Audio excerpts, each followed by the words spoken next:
Hi, am I on the air? Yep. Fuck. Thanks. I've been in the danger zone. He got a bicycle. Minus 5 stars. Badass Mongo. Huh? Yeah, my five. We're coming for you, Jeff Harvey. How much does this guy weigh? Play. Play 21. Fuck him. Red Dragon! Well, what is going down, everybody? Welcome back to another very special, you know what it is, it's Am I Still on the Air? It's a very rare occasion when we pop these babies out. We try to make it for good stuff, and by popular demand, I've had several people hit me up in the Twitter sphere saying, I need you to talk about Ant-Man. So I have gathered the troops tonight, and we are going to talk Ant-Man. Spoiler-filled Ant-Man review. Of course, if you don't want to hear spoilers, then just go back. Yeah, get out now, pause this, download it, put it in a file somewhere, and come back after you've seen the movie, and then listen to it. Or if you don't care about spoilers and you just want to really hear a raw review, then this is the place to be. If you want to hear a non-spoiler review, then go back about a week to my last episode of Am I on the Air and listen to Baskin Robbins Always Finds Out. That's the episode where I have the spoiler-free review. But tonight it's all about spoilers. We're going to talk about Ant-Man, the positives, the negatives, just our general impressions. And then at the end of the show, since Ant-Man was the last movie of Marvel's Phase 2, we're going to look back at both phases, both consisting of 6 movies. So we have 12 films in the Marvel MCU, and we're going to rank them down of how they've fallen into place for us now that we know the entire 12 movies of the MCU as we prepare for Phase 3. So, I am your host, DONMEGA, and joined with me tonight is the whole damn crew from Red Dragons Radio. We got Geeky Pat, we got Peeps, and we got Frigginz. So what up, y'all? Hey. What up, Geek Nation? I love it.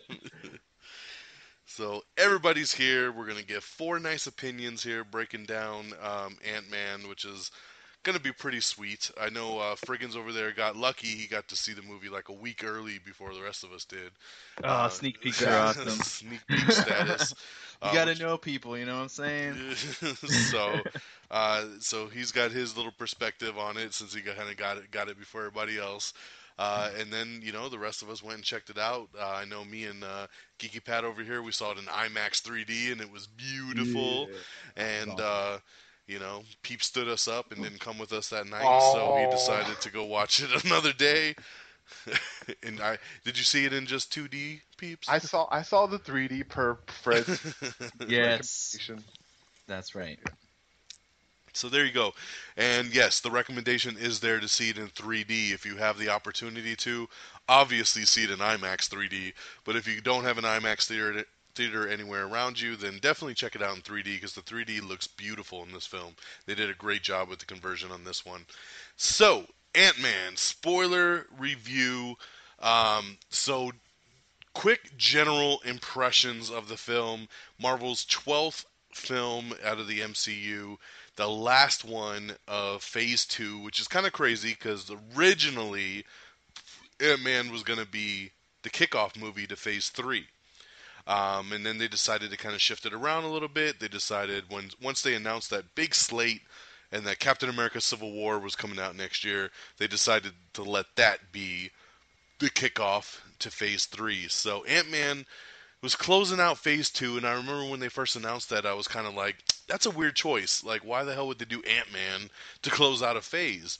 But after you see the movie, it's really a good fit, because you start to kind of see where things can kind of go towards Civil War, and, this movie's got a lot of nice nods to the Avengers.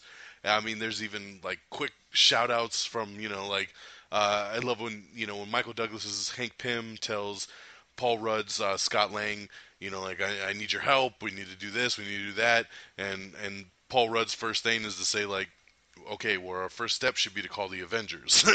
Yeah. And it was such a good line. It was hilarious because it really is true. Like, that's what the rest of us would have said. Like, why don't we call the Avengers first? Like, if you need this much help, And then I loved Michael Douglas's reaction to that because he was like, "Oh, they're too busy dropping cities from the sky," and and like really tied that in real nice. And his history with Shield and just everything, man. And I mean, the beginning of the film, what a nice throwback to like show like the 80s Shield, and actually like they're in the what do they call that building, the Triskelion. yeah, the Triskelion Yep. from Winter Soldier, which is like, but it's like in its early stages, it's only like half built, and I thought that was really really cool. You got to see old Tony's, Howard Stark come back, which we hadn't seen him since Iron Man 2. We got Peggy Carter, of course, who she's becoming like the new Nick Fury here. Like, she's the one popping up in like all these things, kind of connecting the dots. We saw a de-aged CGI Michael Douglas, which was pretty cool.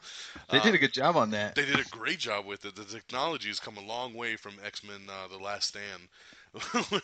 Hello, Charles. Very stiff and just it was very weird, but yeah, they've done great with the technology on that, and I loved that whole startup of it, and then how he broke away from Shield, and brings us to the current day, and just a little nod to the Avengers, of course, the big Falcon cameo, with him thinking he's just breaking into like an old Stark warehouse, and it ends up being the Avengers facility from the end of the movie. And it was just like, oh shit, like he comes through the clouds and you see that got a A on problem. top of the building, and it's like, oh my god, that's so tight, and Yeah. don't tell Cap about that, and just like I loved everything about this. I mean, as an origin story, this movie killed it as an origin story because they made it fun. They made it fun It to didn't see. even feel like an origin story to me. Did it? No, but that's I felt like it was an origin story. Just saying. Not to Because you saw it early, so. That's what did it. Only if you saw the advanced screening, you thought yeah. Yeah. But that reaction of like, oh, it didn't even feel like an origin story to me, it just shows like how good of a story it was, because that's the hard thing to do with the first in a superhero movie, is getting past that origin and telling that story, because if it's told the wrong way, it could become very bogged down. It could be really, really hard to digest, which is, one of the beefs I had with Green Lantern was like, was I felt they spent too long on the origin story, like setting that up. Whereas like this, it was like fun to see him kind of get picked, get the suit, like not want the suit and then put it back on and have to train with it and learn how to use it and learn how to deal with the ants and just everything culminating in it, all the way up to planning the heist and going into the cross technologies building now and trying to pull off that heist. I mean, this is a heist film, and I like that Marvel is kind of going in the new direction of themes for their movies. This all started with Winter Soldier, when it was like, okay, we got Winter Soldier. This is like a 70s political thriller type film. And then you had Guardians of the Galaxy, which was, the space opera. And then now you have Ant-Man, which is a heist film. I like that they're doing these themes because they're saying that Doctor Strange is going to be kind of almost like a mini comic book horror movie. Like, it's going to be this weird kind of funky horror genre. So I like that they're kind of picking out themes to go with the films now, and I think it makes them very, very unique. So I thought the humor was great. I thought just the way they pieced this thing together, all the little nods to the rest of the universe. I had a blast with this film. When we get to the negatives part, I'm not going to even have much to say, because it just really did it for me. Like, I had a grin on my face almost the entire film. It was just like fun film, and I really, really enjoyed it. So as we go around here, like I said, quick impressions of what you thought when you saw it and when you walked out of the theater. So Peeps, what you got? I mean, going into it, I mean, I had honestly like no expectations. When it comes to Ant-Man, I mean, come on. I mean, Ant-Man, I mean, I don't know. He wasn't a character I liked in the comics, so for the movies, I wasn't really expecting too much. But, as we always say, in Feige we trust, and I just gave it the benefit of the doubt, and yeah, man, it turned out really well. I mean, I really liked, everything they did with it, and like I said, man, it didn't even feel like an origins film. So that by itself that tickled me pink or purple. whatever's manlier. I don't know if any of those are manly enough. Thanos is purple. You tell me he ain't manly? Well, he doesn't have glowing eyes, so no. Frigginz, what'd you think? I also really enjoyed this movie. I don't know, like when I first saw the trailer for it, I felt that they did a good job about not showing too much, but at the same time, after seeing it, I worry that maybe they didn't hype up enough the fact that it was a heist movie, like you were talking about being a different genre. And I mean, everyone I talked to that didn't know comics were like, I don't know if I'm going to see that one. It's Ant-Man. What's up with Ant-Man? And so I kind of almost in a sense wished that they would have promoted the heistness to it a little bit more. But I walked out really happy with it. I didn't really have too high of expectations. I knew I was going to like it regardless, but it definitely I enjoyed it more than I guess I kind of expected to, because of the fact that it was a little different than just another regular superhero movie. Now, although I have to disagree with you guys, I did kind of feel a little too origin story-ish, but it is a new character, it's a new property, so I kind of had to sit back and be like, don't be too picky about it. Like, it still was an awesome movie, so it's easy to get over if you feel it might be a little too origin ish. I think it's really easy to get past that because of how good the humor is, how good the character development is, how good the relationships with the characters are, and how good the comedy is. So I just, all in all, I was really pleased with it. A great movie, and I hope that everybody goes and sees it. And actually, one last thing, absolutely what you said, Don, it's got to be 3D. And if you do have the IMAX capability, that was just mind-blowingly good. I hate 3D movies for the most part. Like, I generally will avoid them, especially a movie that's like kind of in the dark.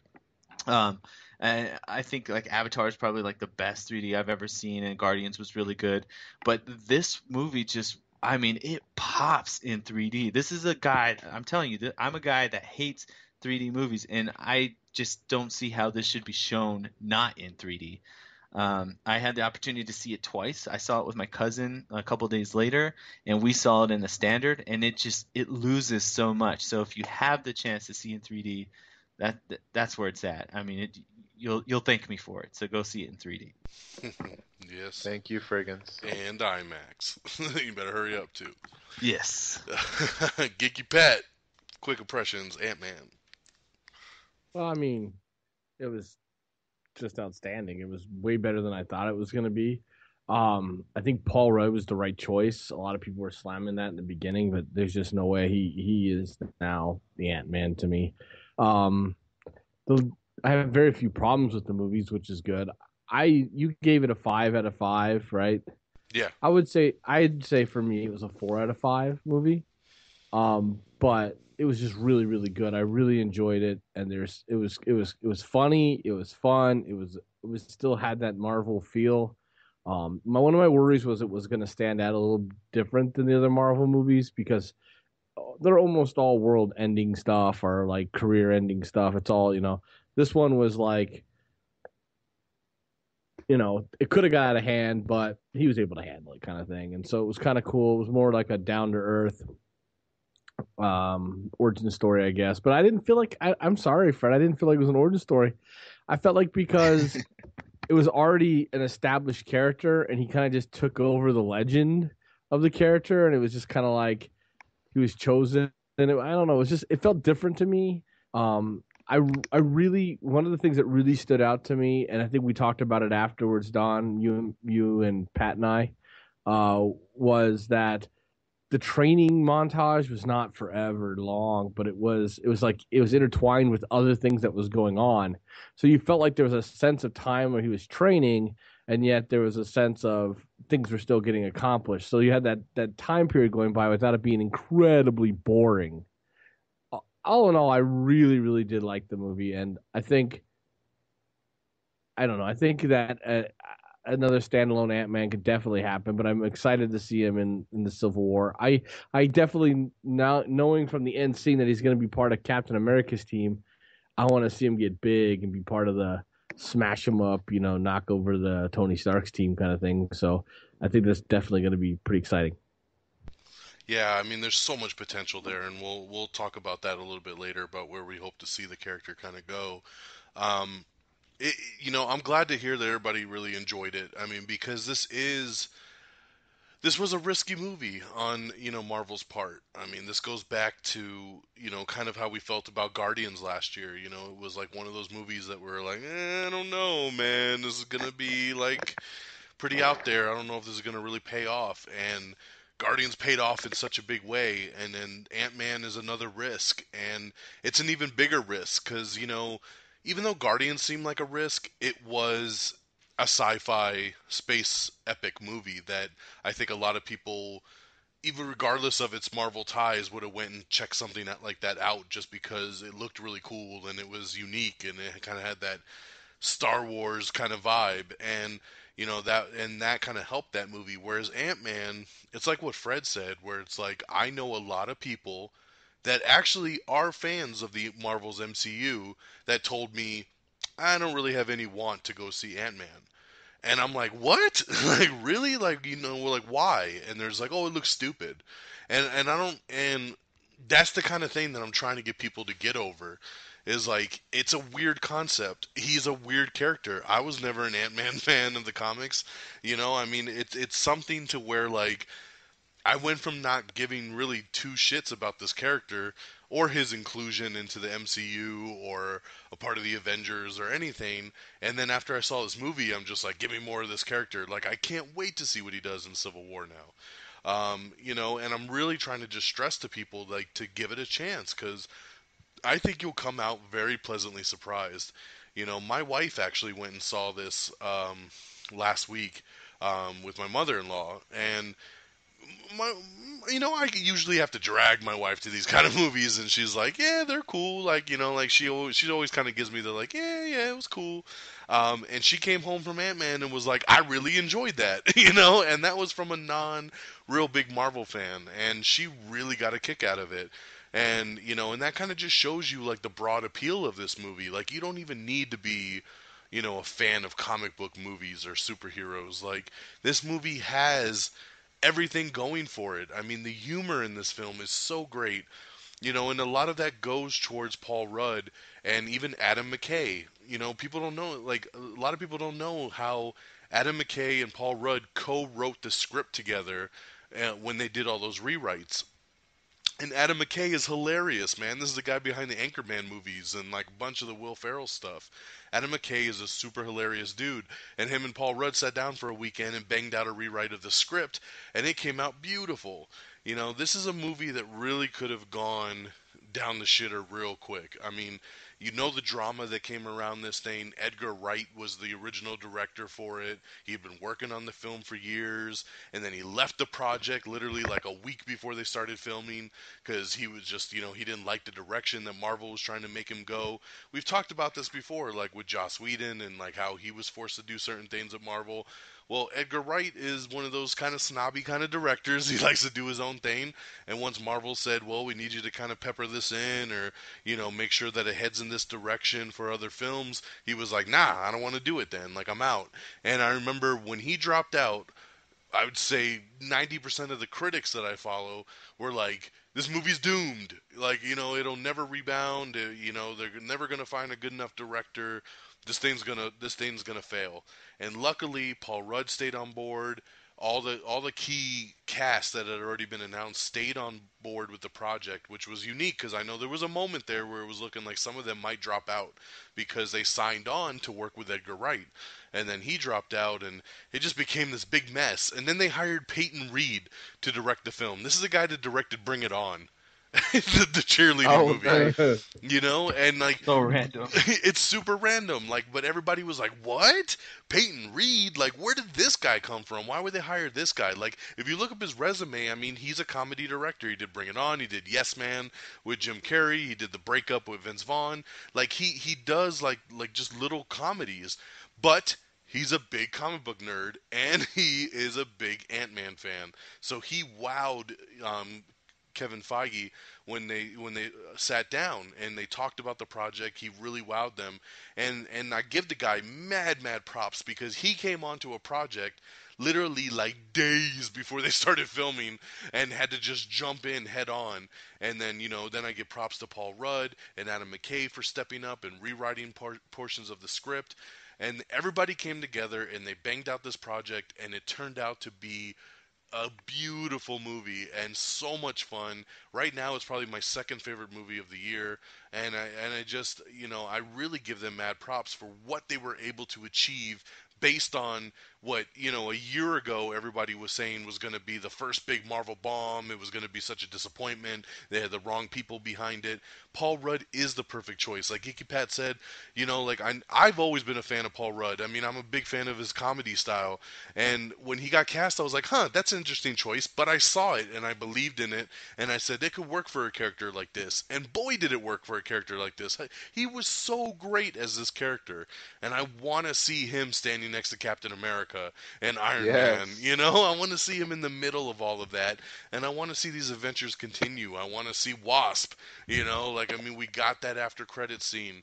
We know that Wasp is going to be around. I saw an interview with Kevin Feige last week, and he promised that we will see Wasp before Phase 3 is up. So she's going to be somewhere flying around in that costume, which is going to be pretty cool. And I still think that there's going to be a big chance that we're going to see the original Wasp get out of her little phantom zone or wherever the hell she's at, the quantum realm.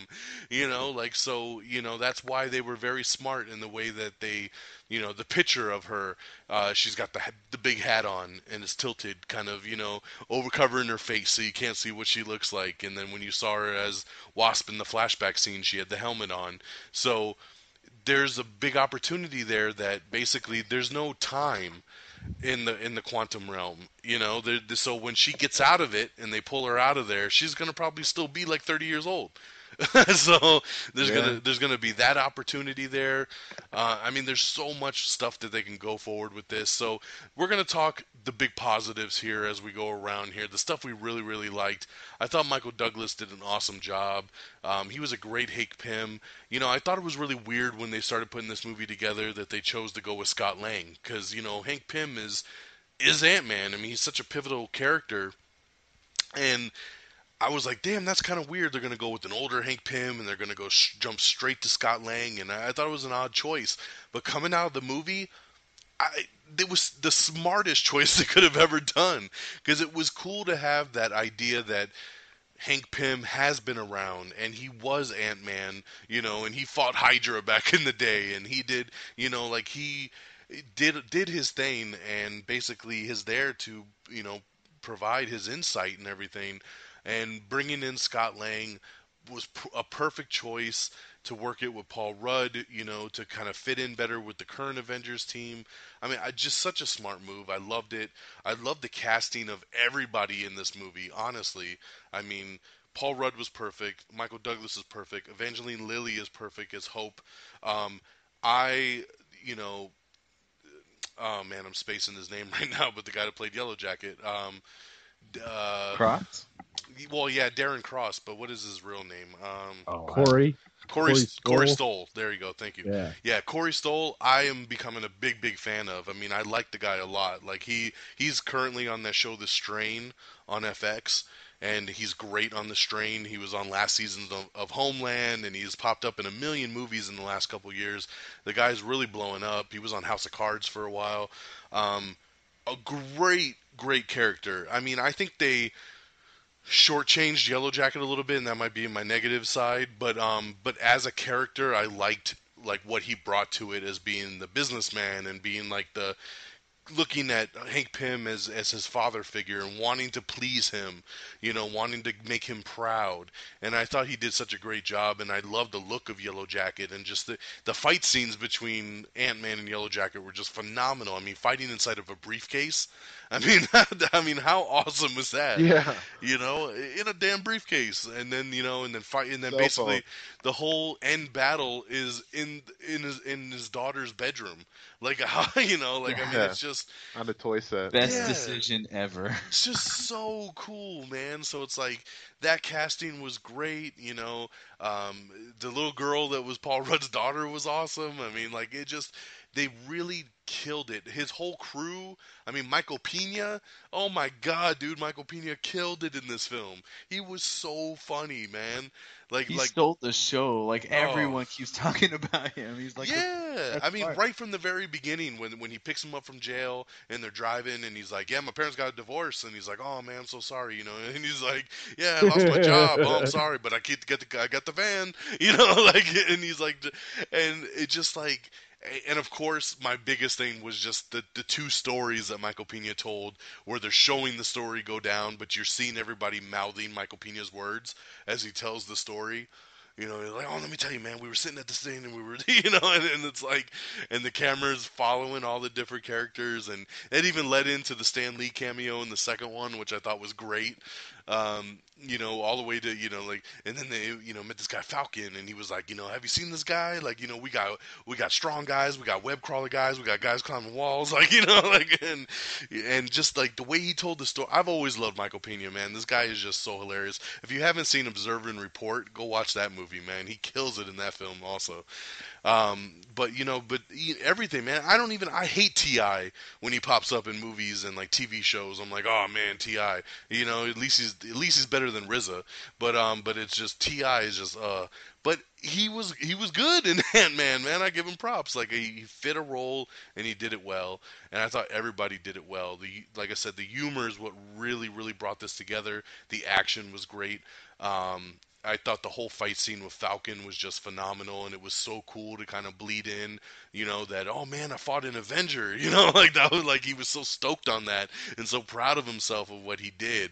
I thought the shrinking technology, the way that they filmed that, the way they pulled it off, would just every time he went down.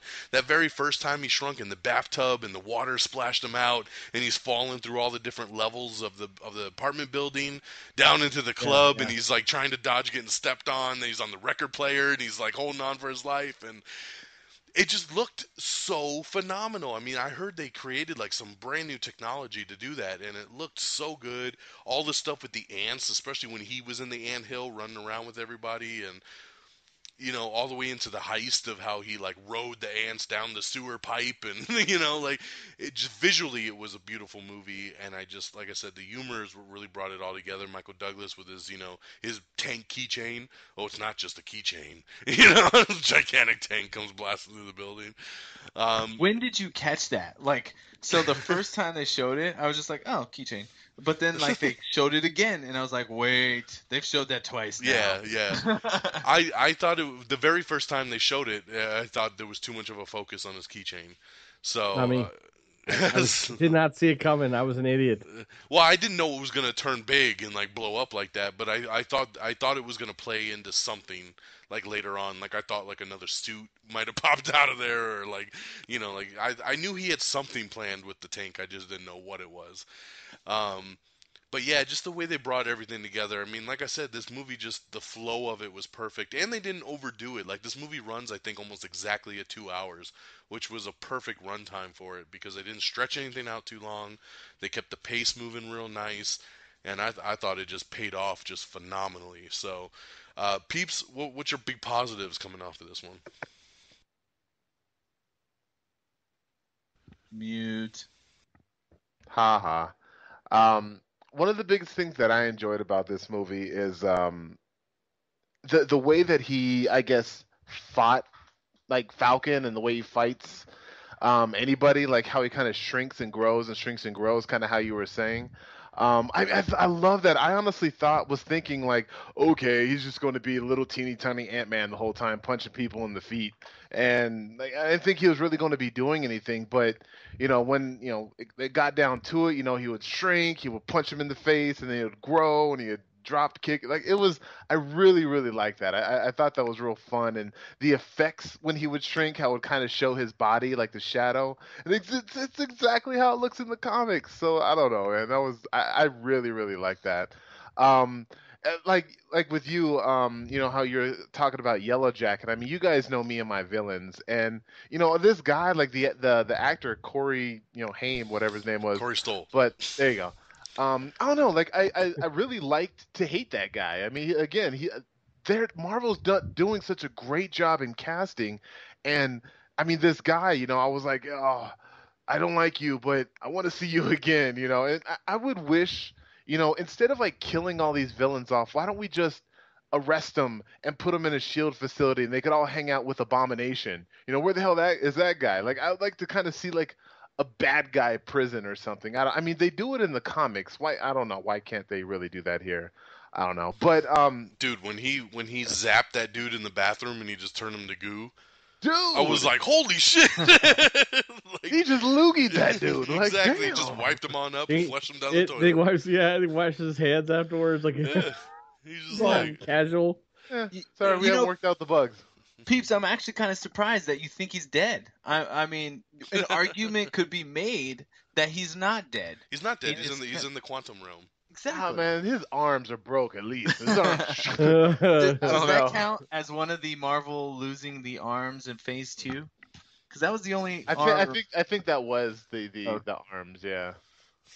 Oh man, like they know that fight with Falcon was freaking epic, and I honestly think one of the biggest reasons why this is such a successful movie, you know, if you've seen it, is because they did pick Scott Lang over Hank Pym. You know, Geeky Pat informed us, you know, some of Hank Pym's traits, you know, a while ago on the People's Forum, but like Hank Pym as a character, he's just not that interesting, or to me, he's just not that cool of a character. He's annoying. He quits the Avengers. He wants to be Avenger, then he doesn't want to be it anymore, and then he's just annoying. And I don't know. I think they definitely did Ant-Man justice by picking, you know, Scott Lang as holding it instead of Hank Pym. So kudos to them for that decision. Snap, dude, like you said, man, the comedy was on point. You know, old dude's stories on, you know, all right, man, just the details. All right. See, All right. yeah, man, it was really good. And that little heist group, you know, the Russian tech guy. I mean, I don't know, man, it was really good. I really liked the movie. I guess, and the lack of love interest. I mean, I love that, you know, Iron Man, the first Iron Man movie kind of started that, you know, is just focus on the hero. Let's do the whole love shit later on. And I think I really like it very much. And then the two stingers at the end, I mean, Don, I'm sure you're going to get into those a little bit later, but man, like, I'm so excited and so stoked for, you know, but Captain America 3. And I think this movie did justice, like, you know, for a movie itself. Like, it was a very successful movie, but it was just as successful for getting me pumped about the future, where I think Age of Ultron only got me pumped about the future. And the movie was pretty fun, but yeah. That's all I have to say about that. Mm-hmm. Yeah, I liked when Falcon, you know, shows up against him and he goes big and he's like, I'm Ant-Man, and he's like, what? And he's like, Iron Man was already taken. You know, like, it's just like those quips were just so good, you know, and I love that Falcon scene, man. He's just sorry, like the whole time. Yeah, like he hated it, and I liked how, you know, Falcon's all scanning the grass, and you just see the little Ant-Man just running through the grass, and then, like you said, just, you know, blows up all big, throws him down, shrinks down, you know, and then like blows up big. Yeah, man, like so fighting cool. something like that'd be mad confusing, and it's like, it was really good. Oh, I loved it. The best is when he first shows up and he's like, it's okay, he can't see me. He's like, I could see you. Yeah, exactly. You see me? Yeah, it was so good. Get out of there! Get out of there now! Yeah, exactly. Like, they were just like, oh, he's screwed, man.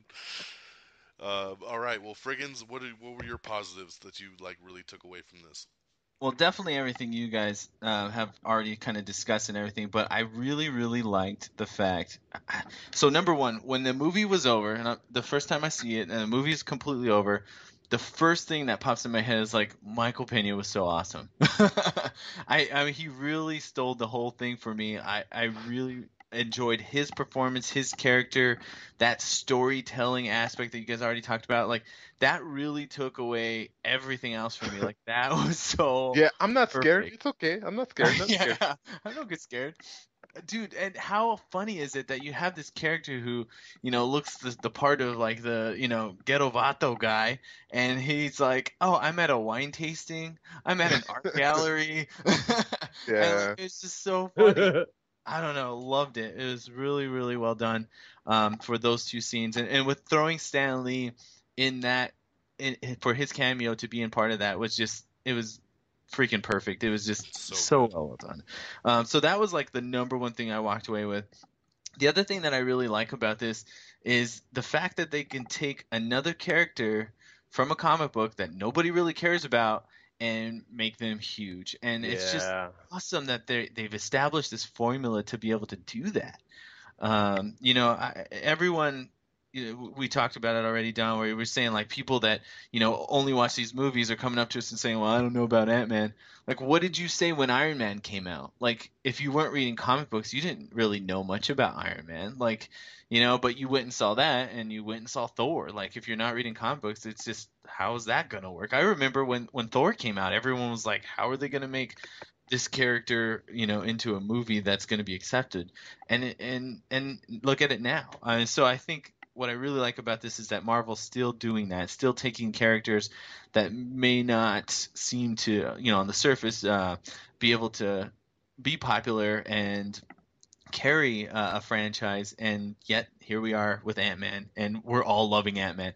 I'm not going to go and read the Ant-Man comic books anymore. I mean, it doesn't make me like him anymore in the comics, but as far as movies go, I can't wait to see him in that next movie.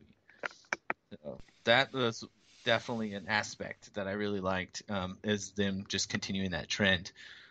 The 3D I mentioned already, definitely was a positive, and also I really liked what Sean was saying with the lack of the focus on the love story. Like, we get it a little bit, and by the end you realize that there's a relationship there, but they didn't beat us over the head with it. And no, and they did it so great too, because when he opens the door and they're kissing, and then he's like, "Ah, she just pounced on me," like out of nowhere. Like, I told you to keep your hands off me, Shame on you. Yeah. Like I love like the way that they like I said, it goes back to that humor, man. Just they killed it. Just like when he tells. When Michael Douglas finally tells Hope like the story about the Wasp and like her mom and like everything that happened, and then he's all like. He's like, this is great. This is great. Like, you guys are opening up, and they just look at him like all pissed off. And I just ruined the moment, didn't I? I'm gonna go get some tea. Like, it's just so perfect. And the ant. I mean, come on, the little ant that got giant size, and the train getting giant size, like, so funny. Freaking awesome. But yeah, ultimately it's just a good fun ride, and that mixed in with everything else you guys have talked about, and the way that they made the costumes look really cool. I'm like big on costumes, and Ant-Man's costume was fantastic. Like, I would want to cosplay as that. Like, it looks so cool, and Yellow Jacket same. So that they really put a lot of effort into this, and it shows with the final product. Faux show. Geeky Pat, what were your big takeaways? Well, I like the genuineness of Paul Rudd's character. I mean, it was funny, but it wasn't like a silly ass movie. It wasn't over the top funny or anything like that. It was pretty grounded humor in a world that was kind of still serious. So the movie takes itself serious. It's not like the movie doesn't take itself serious. It does, but then it's also fun. Like, even like the prison scene when he's like getting beat up before he leaves, like you guys have some weird traditions or something, and it's just, I don't know. I think you really care about him. You feel bad about the whole situation with his daughter and the birthday party, and then he can't get a job. Baskin Robin knows, always finds out, and he's all like, "I'm good. I got a bachelor's degree," and then he's all like, "Welcome to Baskin Robbins." I mean, so it was still funny, but it was still grounded. Like, it felt bad for him because he was in Baskin Robbins. Then he got fired from his boss, which out of all the dudes in that movie, he was just weird. I didn't really know how to take that character as boss. That guy was creepy. Yeah, it's just creepy weird. But I think that as a character, Scott, I think more so than even like they tried to do it with Captain America a little bit. Like, he was like, young and skinny, and he really wanted to be out there, and he wanted to be the big guy, and then he becomes Captain America. But it seemed forced. Where this one, I gradually really was rooting for him and wanted him to succeed, and then he gets arrested again, and I was like, oh no, what's gonna happen to him and his daughter? And then the dad's like a crazy cop. I don't know, like that is one of my negatives. We'll talk about, I guess, then, but I didn't get that guy's obsession. But I felt bad, like everything was going against him, and then like when he was redeemed, when he became Ant-Man, everything came. I think it meant so much more because they established and grounded that character in this Marvel universe and grounded him into the storyline. So to me, I feel like that Ant-Man's gonna carry himself and carry his own in the Avengers movies. Like I can't wait to see him like on the shoulder of like Hawkeye or on Hawkeye's arrow. Arrow, yeah, that's gonna be great, dude. Yeah. It's gonna, and he's just gonna like punch somebody. It's gonna be so cool. And like I was worried about that. I didn't know how they were gonna make the character and if I was gonna relate to him very well. Because like I said, the origin story of Captain America wasn't that good to me. It's not high on my list of Marvel Cinematic Universe, so it could have kind of went that way. And I just didn't want it to. So I'm glad that it didn't. I do like all the characters, even the little friends, like all the guys in the apartments and stuff. I actually, they endeared to me. They were I liked them. I didn't like. There's this like Mission Impossible scene where they're all in the van and stuff. I mean, there's so many great aspects of this movie, by the way, because it does like lean against stuff like that. But they're like breaking into the main building, and the two guys are in the van, and dude, they were just great. I just didn't want them to get caught. I was really wrapped up into it. So the characters in this movie, they're really, really good, and they had a chance to be campy, and they had a chance that they could be overly stupidly funny or overly, I don't know what the word I'm looking for, but they could have been really lame, I guess, but they weren't. Even the scenes where the guy's like, my cousin said this, and then I went to, with Pina. I mean, I never once did it. The word I'm looking for is it never suspended my disbelief, right? It never made me come out of the movie. So the whole time I'm wrapped into this movie. And how long was that movie, Don? It's 2 hours. It didn't seem like 2 hours, did it? It just flew right by. Yeah, that's what I'm saying. The pacing was great. Yeah, so it's like what I take from this movie is if you're worried about it not being a serious MCU movie, it really is at its core. It's really serious. It really has a great story within it. It doesn't just have like a bad, it's not a teen movie. It's not a funny movie. All the things that people were saying it was going to be because of who the writer was and because Paul Rudd was going to be in it. But it actually has a great story, but it was incredibly funny. It was incredibly fun. Like you said, when they fell into the briefcase and they started fighting in that briefcase, it was like, because he was miniature, it was like this huge battle arena. And then like a phone was flying by and they hit the phone, remember? And the music kicked on. It was just fun, right? There was real stakes in the movie. I like the fact that there was real stakes in the movie, but it wasn't like if he failed, the world was going to end. I mean, they were just going to put these armies out, and it would have just been one more thing the Avengers had to clean up probably in the end. I don't think it was going to be world ending, but like they were trying to say when, I guess, the original Ant-Man was like, no, it's going to end the world. I don't think so. I think they could have stopped it, but I felt like it was still important. I felt like the mission was still important. It had something to do with him redeeming himself to his daughter. It had to do something with Hank. He needed to make sure he could redeem the company's name. His daughter was invested because her mom died a hero. I mean, just all the aspects of character development was there. And more importantly, it was fun. And you know what? Seeing it in IMAX 3D is the way to go. I would spend the extra money. I would go see it in IMAX 3D. It was terribly funny. The only thing that was weird was when he stole the suit, he like put it on a hanger because it was like hanging in his bathtub on a hanger. And I remember thinking, how would he do that? How would he hang it up? But anyway, that's just I my have Star-Lord costume on a hanger. Come on. Yeah, but you didn't steal it out of you didn't think it was a useless bicycle outfit when you stole it. I didn't? Well, maybe you did. I don't know. You don't know that, Pat. But I mean, ultimately, if you compare it to the other movies, I think it holds up. I mean, better than some of them, maybe. I think it holds up better than maybe Thor, and holds up definitely better than Iron Man 3. But even Captain America, it holds up. I mean, I'm not going to go as far as to say it's a Winter Soldier. I'm not.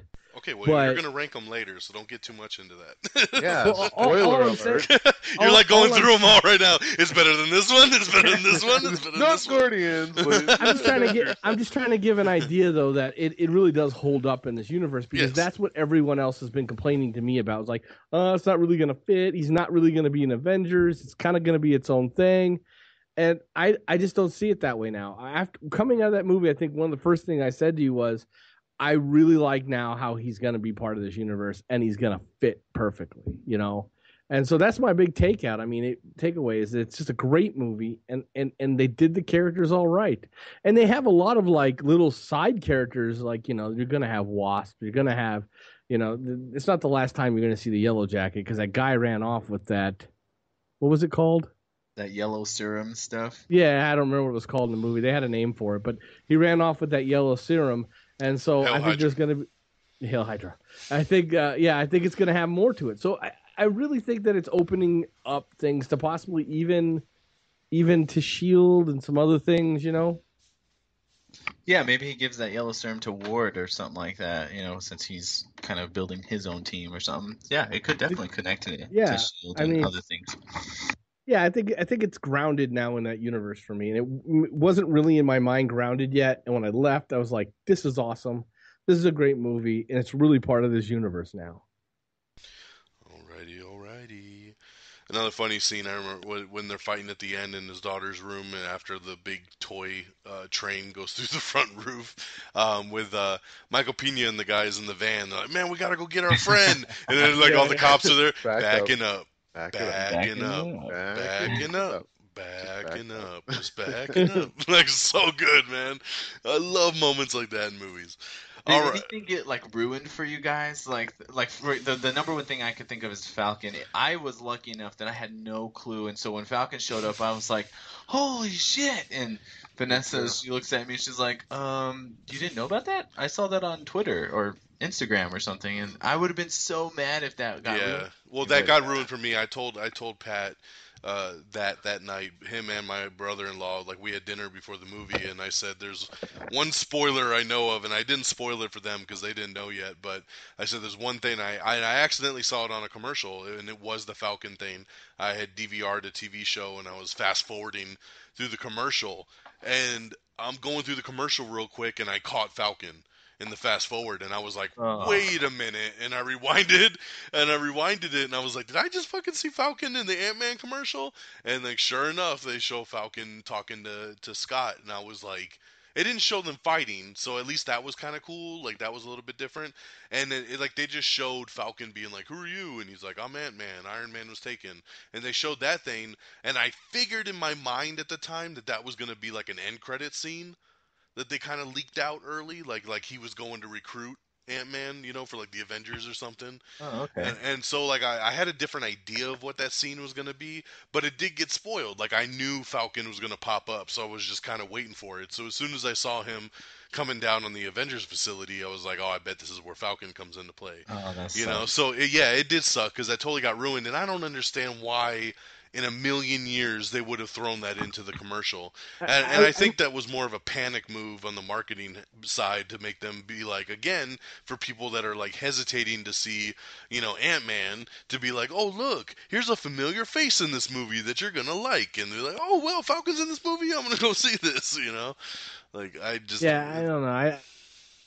I feel like the more and more, I'm afraid to watch certain trailers now. I mean, like Terminator did it to me. Yeah. I'm glad I didn't see that trailer. I would have been, Don handled it better than me. I would have been mad. I mean, that was a big part of that movie, and it was a really fun part of the movie. And I guess it didn't really take away from the actual scene itself, but just knowing it was there would have been rough for me, you know? Yeah, having that surprise, it just impacts you differently. Like, I just got super excited about it, and it just made like this huge, you know, nerdgasm, and it to already know that it was coming, like, would have been really, really sad. But to Don's credit, I mean, I think it is them panicking. I mean, I think that's what happened with Terminator. I think they panicked and started to show. Well, we'll just show the twist now. I don't even think the director wanted it. I think he was mad that it got out. I Yeah. don't know how. I don't know if this was the same way. I don't know if Feige knew or whatever. I guess he would have to. He's the Godfather, right? He has to get approval. But I mean, I feel like stop panicking. Just let the movie go. I mean, they were trying to say, look, the Avengers are in it, even though it was one Avengers. You know, he is part of the Avenger universe. Come watch it. I don't know if Like that the helped or posters. hindered. Yeah, exactly. Like adding the posters in. I think they did enough connecting it anyway, and I think word of mouth would have got out because it did definitely in my life, and I know Don's telling people, and you guys are probably telling people, and now we're giving word of mouth out with this show that they didn't really need to spoil the movies for us, and I'm kind of getting worried about. I mean, ask Don. I'm like, I don't want to see it. I don't want to see it. Don's like, it doesn't show much. He has to like talk me into it. You know, it's getting sad. I mean, it really is scaring me when I start to see things now because if I would have saw that, I would have been upset, and I'm glad I missed it. Yeah. So yeah, that's good. And they didn't. Luckily, they didn't start playing that ad until about a week before the movie came out. But it's still kind of stupid that they went there. All right. Well, keeping kind of up with things that make us mad, we're gonna go with our negatives of the film. Like I said, I don't really have much to go off on because I really thoroughly enjoyed this film. If I have to nitpick on a couple things, I only got a You couple do. things that I wanted to bring up. Um, One is going to be, and I know this was one of Pat's things too, which was the police, and just like Yeah. the just the over craziness of the police in this movie to catch Scott.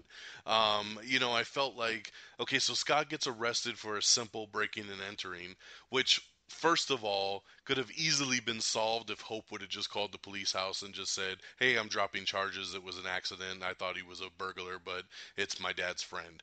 Or Or something. hey, it's my buddy. I can't because Well, he goes and visits him in the jail. Hope called the cops. So all Hope had to do was just be like, "I'm dropping the charges, no biggie, whoopee," and he's out of prison, right? But instead, he has him break out, which then of course sets the police on like this tyrant through through the city, and I mean. So much to the fact of when that big cross technologies thing is going on at the end, the cops are like ready to arrest Hank Pym at the party and like all this stuff because they're looking for Hank and it's just or they're looking for Scott and I just felt like they were acting like he was like the America's Most Wanted in Yeah, this like he was movie. a terrorist. Yeah, like I mean, it was too many cops, too many things looking for him, and I thought it was just a little bit much, especially when it could have been handled with a simple, Hope phone call, just saying like, "Hey, I'm dropping the charges," since she admitted she was the one that called the cops on him. So And that then after all of that stuff, the guy tells Scott at the end, like, "Oh, I told my boss that it was just an error." So you sent like 50,000 cops out for a stupid little technical error? Yeah, it was bad. It was bad. So that's one of my biggest beefs with the film. Another nitpick one is going to be Yellow Jacket. I loved Yellow Jacket. I thought he was a really cool villain. Like I said, I loved Corey Stoll's portrayal of just the businessman side of things, all the way into being Yellow Jacket. The thing is, though, is we didn't really get Yellow Jacket until the last 10 minutes of the film, and that kind of bummed me out because I thought he was going to be more of a menace in the entire film. I thought that he was already going to be in the suit and kind of like trying to stop Ant-Man earlier. Like I thought they'd have a couple different encounters, but it really was just the very end of the film. By the time he like is getting away in the helicopter and he jumps in the helicopter and all of a sudden he's in the Ant-Man, he's in the Yellow Jacket suit and they start fighting, and it's literally the last 10 minutes of the movie. So I felt like they wasted an opportunity there because he was a really cool villain and I was really digging the portrayal of it all, but it just felt like they just kind of dropped the ball on really utilizing a really cool villain in more of a bigger way.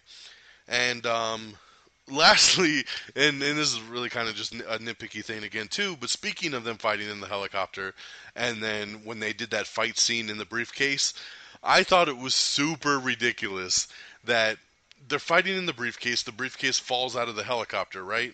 And it falls all the way down to that house and it falls in the pool and they start fighting at these people's house. Who were the first two cops to show up? It's the fucking ex-wife's husband and his partner who have been looking have the for him the fastest entire car. movie. Not only did they have the fastest car, they wouldn't have been following the briefcase falling from They the would have sky. watched that helicopter Exactly. They would have crash and followed. ran over there. They would have followed the helicopter, and they would have saw where the helicopter went down. How the hell did they get off track and be like, "Oh, look, there's a briefcase falling. Let's go over to that house and follow where the briefcase fell." I didn't even catch that. That's Oh, funny. I know, that's a really good point. It's really That made Tom retarded. going crazy about that. It killed me because I don't even think they were fighting for a minute yet, and they popped up in the backyard like, "Freeze!" And I'm like, "Really? Like, where did they come from? Like, they literally just fell in a briefcase." Like, it just, like, I understood they were driving under the helicopter, following the helicopter, but why would you ever stray away from the helicopter? Like, I thought that was a really big stretch for me to believe in. But honestly, I think that's about all I got is literally just the briefcase falling, Yellow Jacket not being utilized to his full effect, and just I thought the police just kind of overdid it a tad, looking for a simple little burglary guy who broke into a house. So other than that, I love the damn movie. So like that's my stretches of nitpicking there. So Peeps, do you have any negatives? Again, just being nitpicky like you. I hated his wife. It kind of like gave me that Mrs. Doubtfire kind of feeling, like when I saw that movie. It's just like, oh, I'm such a bitch because you're. I couldn't stand her. It really bothered me. I like the relationship between him and his daughter, but like I just hate seeing movies like that where the wife is just completely shutting him out, and he's trying to do the best, but she's still shooting him out. It's just she frustrated me. I'm glad we only got like a little piece of her. And I guess same thing goes with a psycho cop dad. She but was worried though because her kids were stuck on Jurassic World. It's true. Yeah. That's Nice. True. So she had other shit to worry about, See? dude. Come on, dude. You gotta think of the big picture. you send your kids to a place with like 12 carnivorous animals, and you It's like, all connected. Hashtag it's like- all connected. ooh. I guess another thing that kind of bothered me a little bit, and I don't know if this is official or anything, but I don't think the Ant-Man suit was bulletproof because he got tased, and the taser's stuck in his suit. So if a little pin needle thing can stick in your suit, I'm assuming a bullet can go through it. And I'm like, why the hell isn't the suit bulletproof if you're running through, military and fighting? Maybe it slows the suit down. I have no idea. I haven't built an Ant-Man suit before, so I don't know if it messes with the technology. But I'm just saying, I just thought the suit, could have been probably a little bit more awesome. I did hate that tase scene. I think Don did said too, the same thing. I yeah. laughed. I was like, really? A taser just took him down after all of this? Completely takes him out. Yeah. There's a lot of metal on the suit, so it probably, was bouncing off all the metal in there. Come on, guys. Okay. Yeah. No. You're done, Fred. You don't get a So, negative. but if anyone here has built a Ant-Man suit, I do believe it's Frag. I think Frickinz that built one, so right. he might be the expert. I don't know. Right on. And I mean, they kind of did, but they didn't. And I was really and this is my own fault. I set myself up for this one, but I really wanted to see like a nod to like Giant Man. I was going to maybe post-credit scene where, those that fans of the comic know what I'm talking about, but those that aren't, Ant-Man, aka Hank Pym, is also known as Giant Man. He can make himself go stupidly small, and he can also make himself grow to the size of a skyscraper. So it's like, I kind of wanted to see that, but they didn't really touch on it. But they kind of touched on it when he shrunk from a little millicron so he grew, right? So I guess that was like I thought that's how he was going to get out of that quantum realm. Was like that he reversed the belt buckle there. Remember when Michael Douglas was like, "Don't mess with it," because if you mess with it, you might go into the the quantum realm and all this stuff. Like I knew that was going to come back into play, and I thought that's how he was going to get out of it. Was he was going to like flip the switch and he was going to grow really big and come blasting out of that thing. Definitely, I thought that's where they were going, but he stopped growing as soon as he came out of it. But if the rumors hold true, then we might be seeing some Giant Man in Civil War. So we'll see. Oh my gosh, Civil War is going to be ridiculous at this point. That's really all I got. I mean, it's just such a gorgeous movie, and I think it was very well done. And trying to be nitpicky, I can't even really be that nitpicky-ish about it. So yeah, that's all I got. All right, Fred. I agree a lot with what you were talking about with the cop guys. Those I didn't see the necessity for that kind of B storyline of the cops chasing him. They could have handled it a little differently there. That kind of pulled away. And I love the stupidity of the cops. It's like first they went after Hank Pym, then they went after the guys in the van, and then they went back into the building. It's like, yeah, where's your focus there, buddy? They're just all over the place. Yeah, exactly. They need to go to some more training. I mean, come on.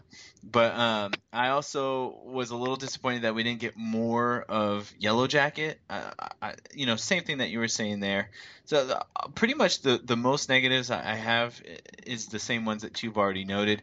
One other thing, though, and so for me, like when I was, and I know we're not ranking yet, but when I was thinking of my ranking, I kind of started thinking about this right after, I saw the movie, and I'm kind of like, well, where does this fall?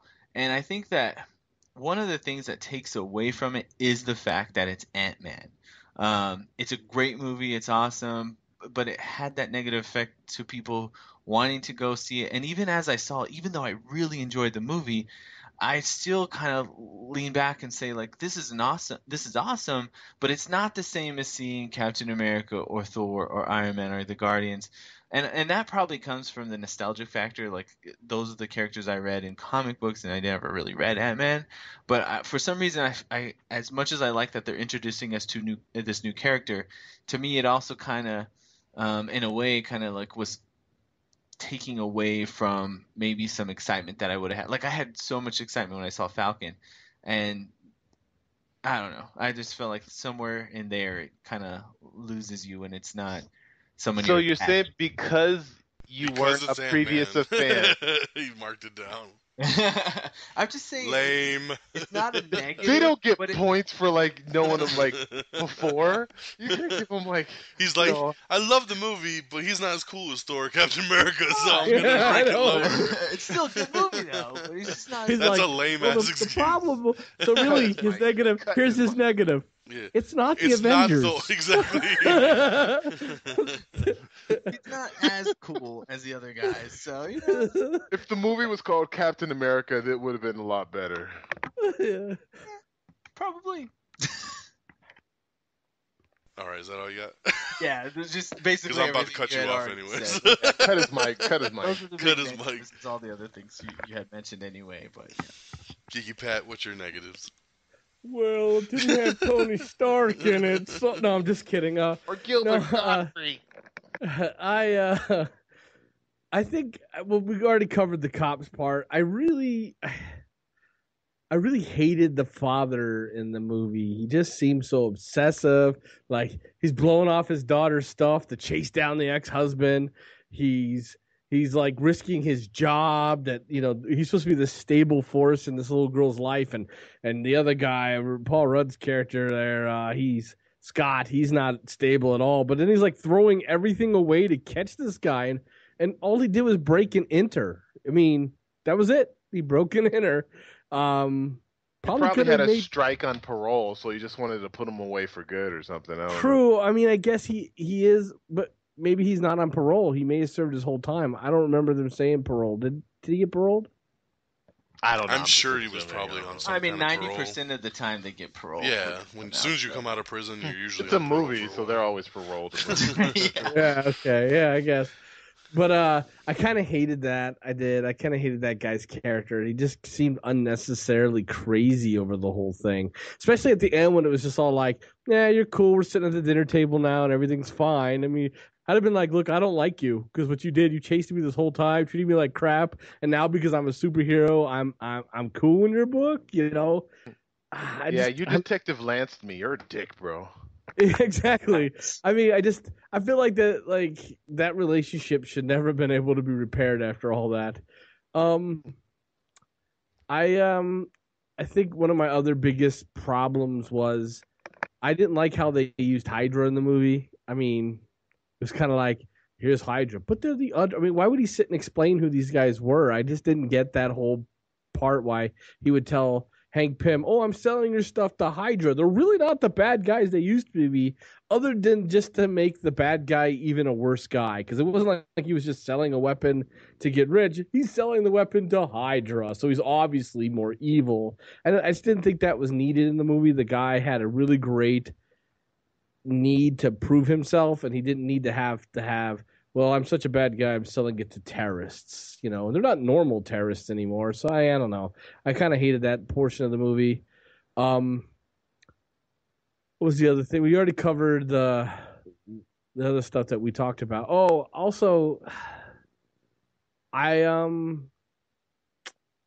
feel like the whole, how do I put this? I feel like more Avenger input would have happened if some guy infiltrated Avengers and stole a item, and he just now gets around to telling Captain America someone infiltrated the Avengers headquarters and stole something. I feel like that's just not how that would have rolled. So that kind of bothered me too. I mean, like they were all out. They were all away on a vacation on.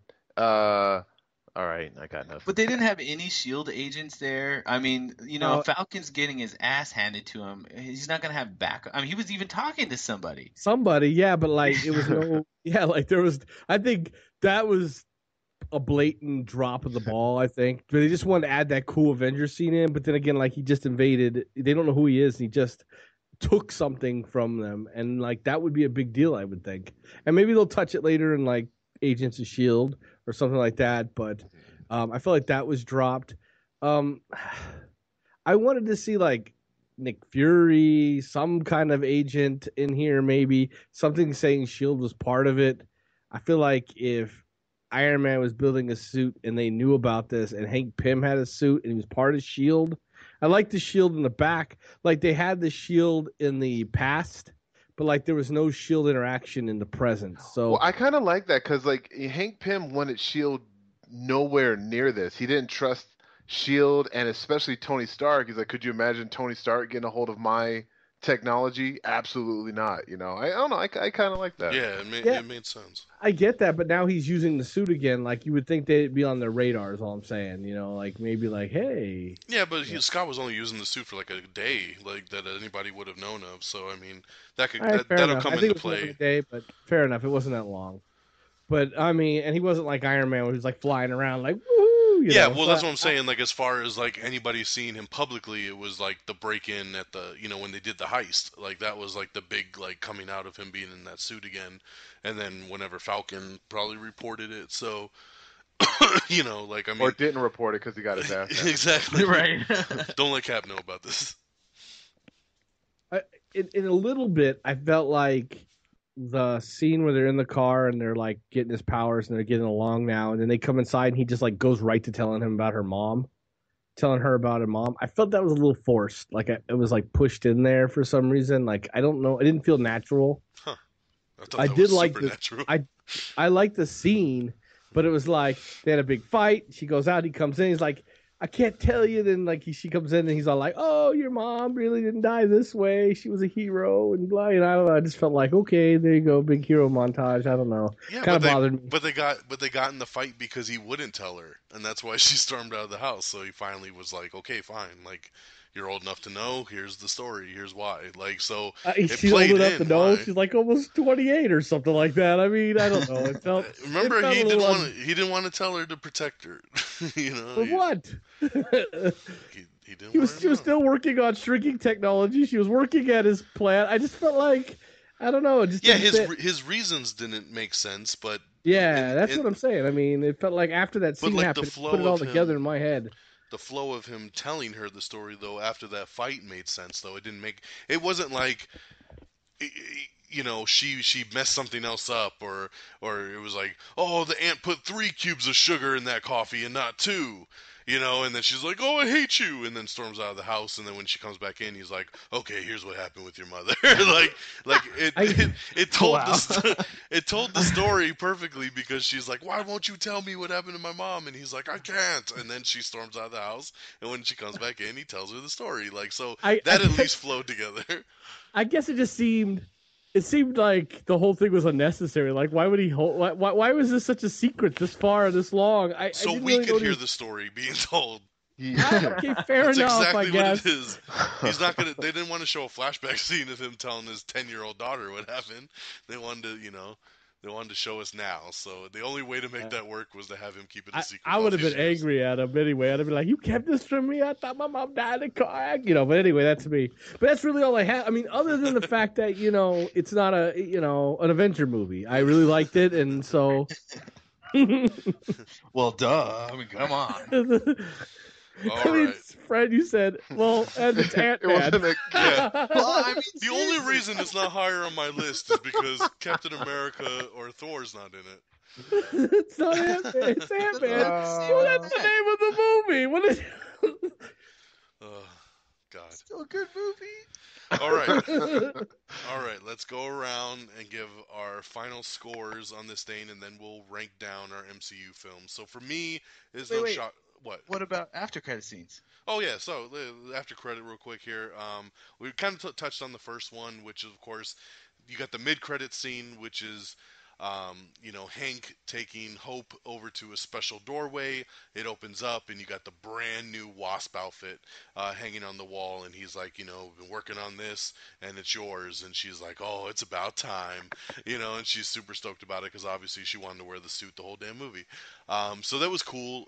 It was something that ever since they casted her and I saw her hairstyle and everything, I was like, she's totally gonna be Wasp, Right? Yeah. Definitely. and then she never did the whole movie, and I was like, oh, that's kind of weird. So I was expecting one of the after credit scenes to be something like that, and it definitely paid off. And then our very end credit scene cuts to kind of a dingy little warehouse, and you see the Winter Soldier, and his arm is like trapped in a vice, and it's Falcon and Cap talking, and Falcon's like, are we gonna call this in? Should we call Stark? And Cap is like, no, we can't call Stark, and obviously the Civil War thing has started, and there's some kind of new rule or, policy in play, and that's why they're trying to keep it on the down low of, who they found here. And then it goes to the, Falcon being like, well, I know a guy. And then the screen says Ant-Man will return, which I like them keeping the theme of the I know a guy, because that was what Michael Douglas had said when he found Scott. So I like that they kind of kept that thing going. I don't really know what the hell that has to do with Ant-Man helping them get Bucky like out of that warehouse, but hey, it was cool to see, and especially when you find out that scene. At the very, very end is actually a clip from Civil War. Like, that was not really intended to be an after credits scene. That was just, they're currently filming Civil War. They had that scene shot, and they knew that it tied in with Ant-Man, so they just literally gave that scene up to the movie and said, here, you can throw this on as an after credits scene. So that's actually a clip from Civil War. Which is kind of cool. That's the first time that they've actually put in an actual piece of filming into a film, as all the previous like after credits things have always been an actual shot directed clip that was meant to be after credits and you never see it again, whereas this is literally taking a scene from that movie to show you that kind of the Avengers where they did the whole Captain America boxing in the little area when Nick Fury brings him that you know what I mean, when he brings him that file and he opens it and, Yeah. yeah. But That that's wasn't- but that that's a wasn't good an point. But after that was credits like a scene, but they reshot it when they did Avengers and kind of like tweaked it a bit. But like what I think your point, Don, is that they're like, this is the first time they flat out took a scene that's right, in like the that movie. was like the Russo brothers directed that and said, here, you put this clip in. So Okay. like that's actually from Civil War. I think you guys got it all wrong, though. It's not going to be Ant-Man. It's going to be Coulson. Yeah, I know a guy. Coulson's going to come. Yeah. With his robot hand. Exactly. So 2 pretty cool after credit scenes. Dug both of them for sure, and definitely lead us into a good direction. Like I said, Kevin Feige already confirmed that Wasp will be seen before Phase 3 is up. There was at one point they were going to throw her into Civil War, but they said, you know what, we already got a lot of damn characters in this movie, so we're going to hold off on Wasp. So they took Wasp out of that one, but she was originally supposed to be in Civil War. But I'm kind of curious. I don't know where she would pop up really in any of the other films.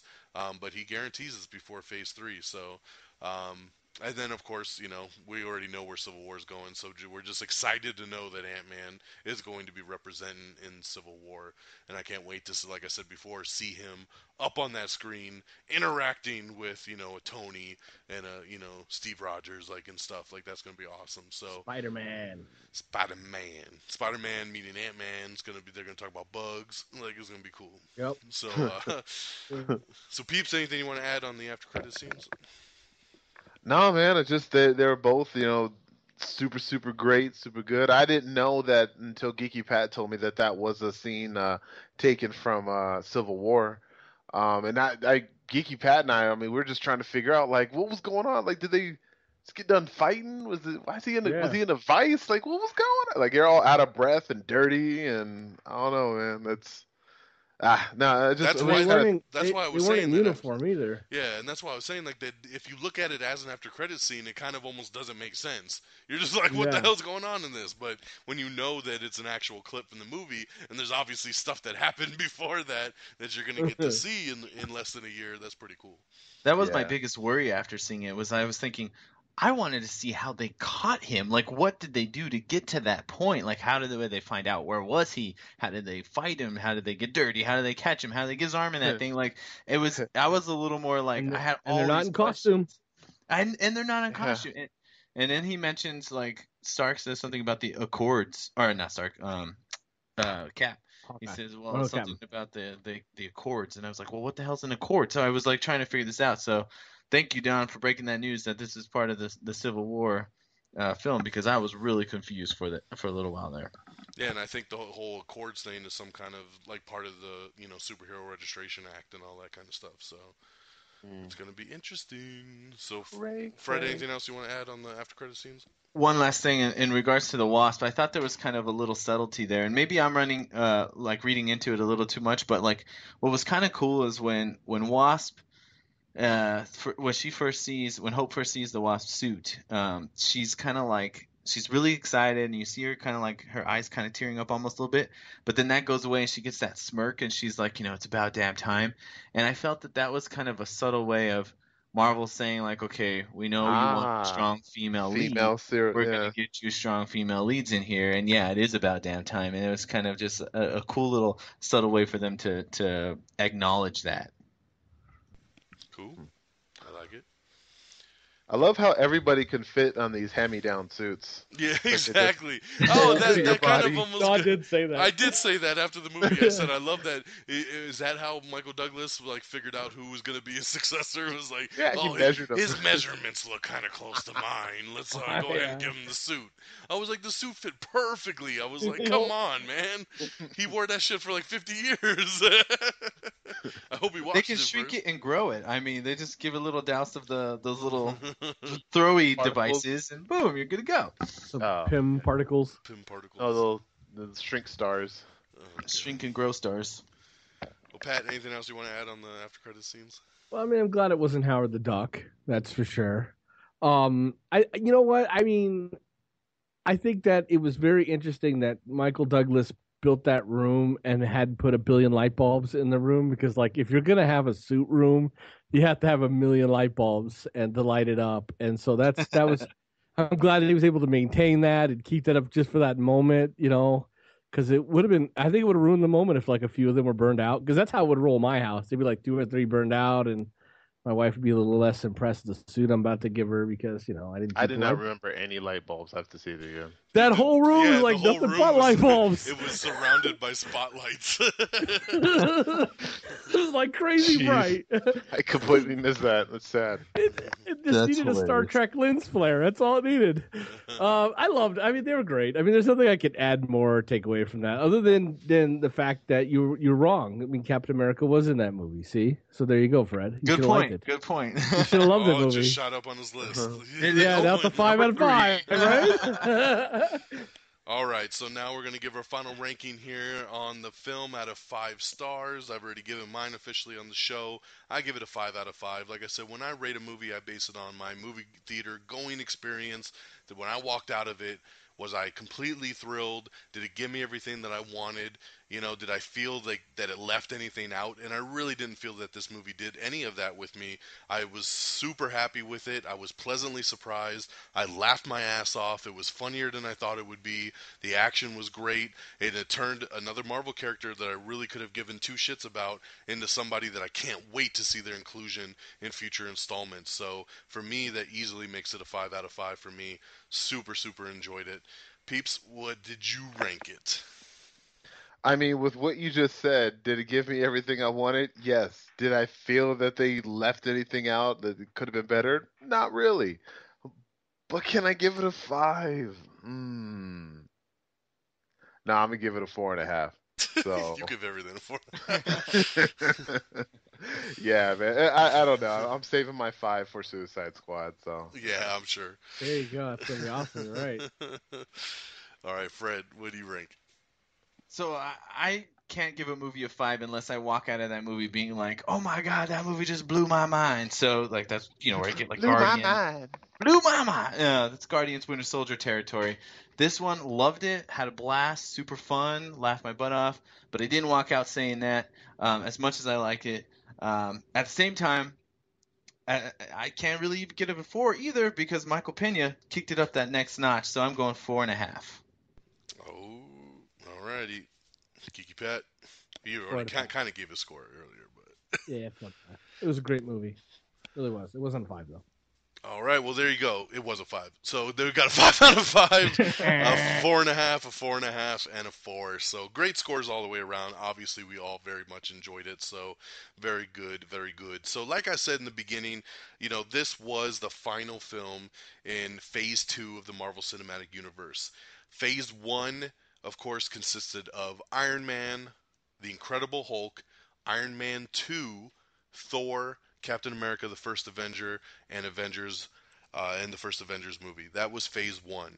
Phase 2 kicked off with Iron Man 3, then Thor the Dark World, Captain America the Winter Soldier, Avengers Age of Ultron, or I'm sorry, Guardians of the Galaxy, Avengers Age of Ultron, and then of course Ant-Man. So 12 films, and now that the two phases are complete, the Phase 2 box set, by the way, coming out before Christmas time.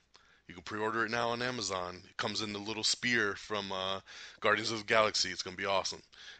And so we're going to rank down the 12 movies in the Marvel Cinematic Universe according to us.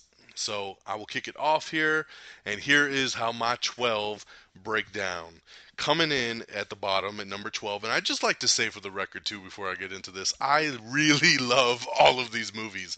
So even though a movie's number 12 or number 11 or 10, whatever, it doesn't mean that they're bad. It doesn't mean that they're shitty. It doesn't mean anything negative. It's just how the cookie crumbles because they're all very good and some are just going to be higher than others. So coming in at number 12 for me is Captain America: The First Avenger. That to me is the weakest film of all of these. It's a good movie, but it just kind of eh. Number 11 is Iron Man 3. Such a disappointment, so I'm just going to leave it there at number 11. Number 10 is The Incredible Hulk. Number 9 is Iron Man 2. Number 8 is the first Thor movie. Number 7 is Thor: The Dark World. Number 6 is Ant-Man. So that's where Ant-Man falls on mine, is at number 6. Number 5 is the first Iron Man movie. Number 4 is Guardians of the Galaxy. Number 3 is Captain America: The Winter Soldier. Number 2 is The Avengers. And number 1 is Avengers Age of Ultron. So that is my top 12. Peeps, how does your 12 pan out? yes. Am I on mute, by the way? No, you're Mic good. check. Okay. You're good. Alrighty. Am I Number there? 11 is Iron Man. Number 2. 12. Number 12. That's oh yeah, my bad. I messed up my list and I'm real People don't know numbers. He's all at number 11 and then at number 2. I'm like, what the hell's going on there? How did we go from 11 to 2 when we didn't even start at number 11? All right, Iron Man dos. Then number 10 is Thor. That movie was so boring. You're still off That's again. number 11. Will you stop? Quit It goes looking at 12. numbers. No, I'm looking at my numbers because No, you're throwing this off. It starts at 12 and it goes down to 1. So Okay. rearrange your shit however All right. you need to make Numbers- it make sense. Number 6. Stop. All right. Iron Man is 12. 11 is Thor. Number 10 is Iron Man 3. Number 9 is The Incredible Hulk. Number 7 is the original Captain America. Number 6 is Thor 2. Try not to hate me, y'all. But number 5 is Age of Ultron. Jesus. Number 4 is, wait, I'm 6, right? 6 You're is at 5. 6 of Age of Ultron.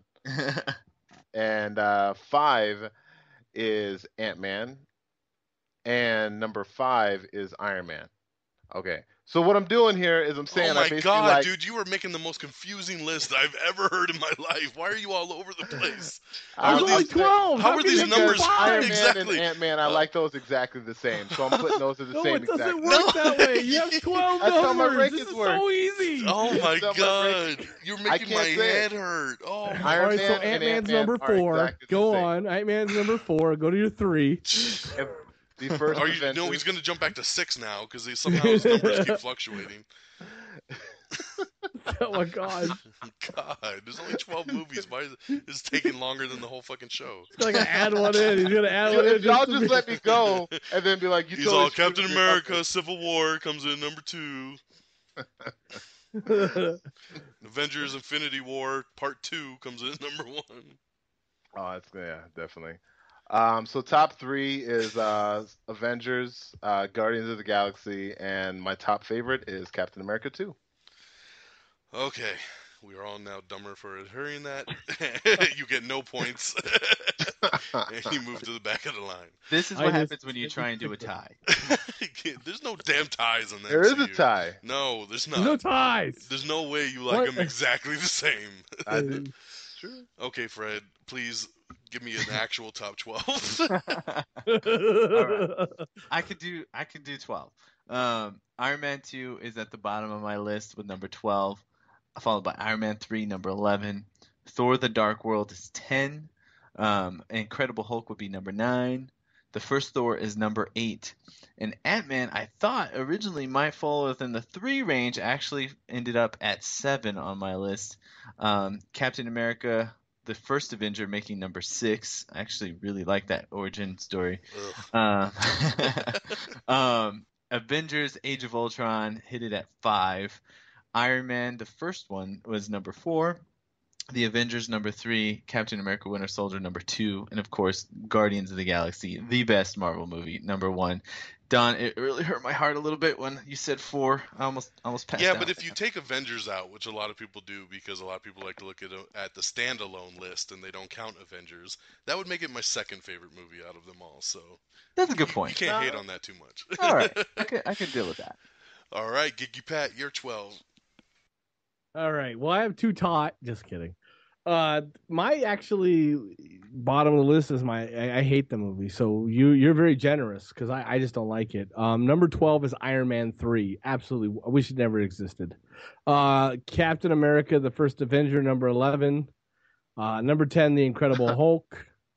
9, Thor. 8, Thor: The Dark World. 7, Iron Man. 6, Iron Man 2. 5, Ant-Man. Captain America: Winter Soldier 4, Marvel's The Avengers 3, 2, Avengers: Age of Ultron, and number 1 is Batman v Superman. So there you go. No, it's Guardians of the Galaxy. Very yes. Cool. So there you go. Pat's list was pretty close to mine, but then he flipped it up at the end. No, I used to think Avengers: Age of Ultron was going to be my number 1, but the more I sat about it, I really just felt more excited leaving Guardians of the Galaxy. I don't know if it's because.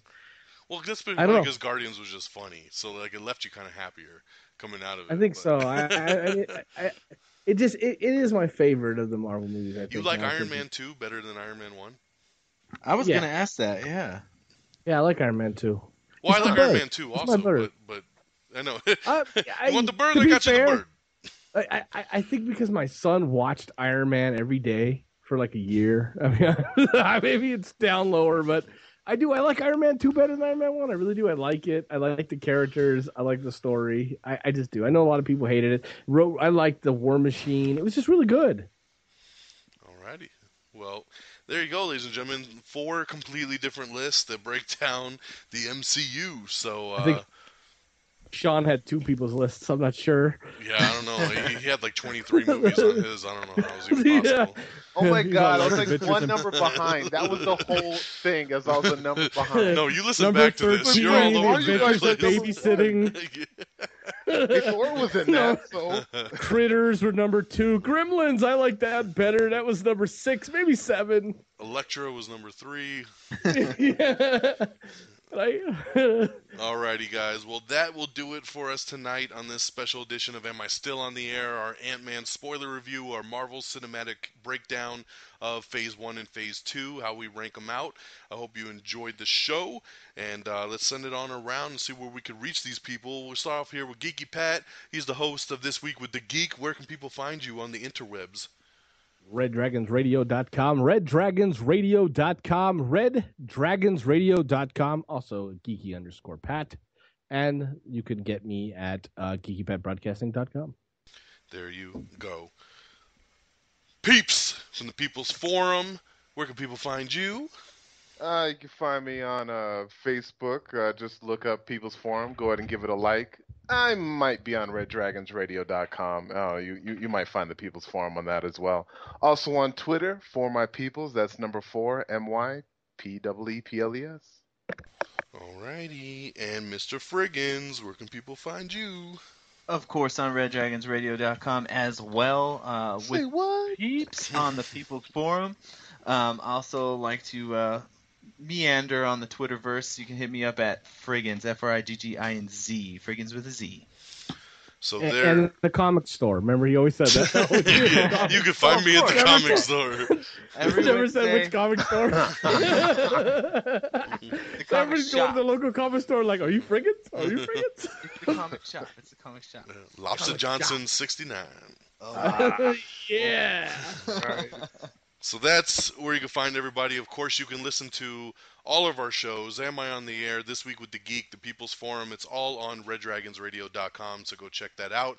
Where you can also hear all the Am I Still on the Airs as well on RedDragonsRadio.com. Give it a like on Facebook at Red Dragons Radio. Follow on Twitter at Red Dragons Radio. And, of course, once again, follow us all on Twitter. I'm at DXDonMega. The show is at Am I on the Air? Follow, listen, subscribe, check us all out. Also check out Red Dragons Assemble. That is a special show we do once a month with me and Peeps and Geeky Pat as well. So definitely check that out if you haven't. Once again, RedDragonsRadio.com. And we'll catch you next time when something cool goes down right here on Am I Still on the Air? Red Dragon.